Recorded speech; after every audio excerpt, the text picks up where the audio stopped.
Hello, today I will talk about how you preach the gospel. First, you need to know what you are talking about. You can watch Christian videos and study the Bible as well. Combining the two is a great way to attain more knowledge on the Bible as a Christian.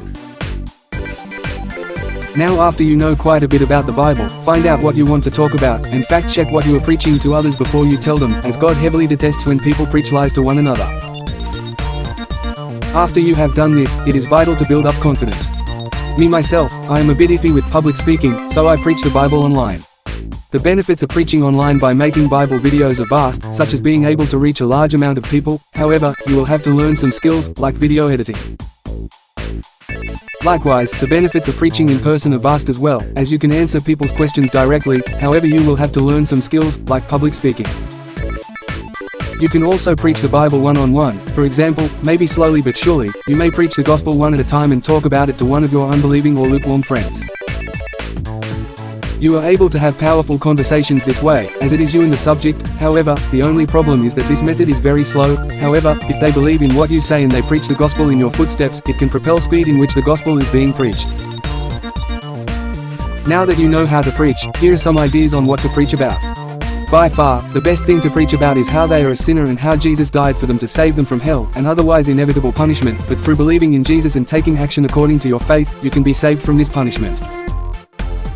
Other good things to preach about are the 7 deadly sins, and how they can be countered by several virtuous acts, perhaps an overview on the events of Revelation, etc.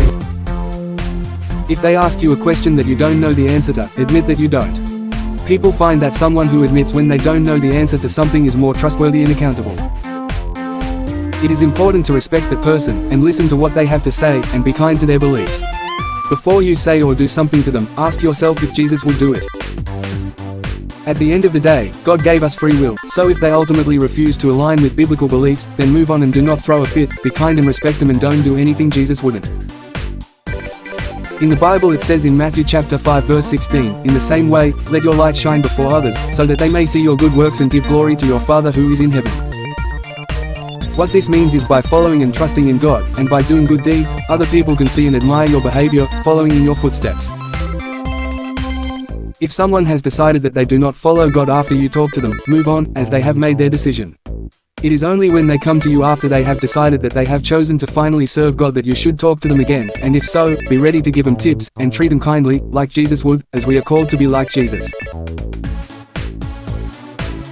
One final good way to preach is to kind of replicate how faithful preachers do their thing. For example, you can watch a true and not false preacher and you will notice that they are loving, so apply that to the way you preach. Thank you for watching. I hope that this video briefly explained everything you needed to start preaching the gospel. As always, remember that Jesus loves you.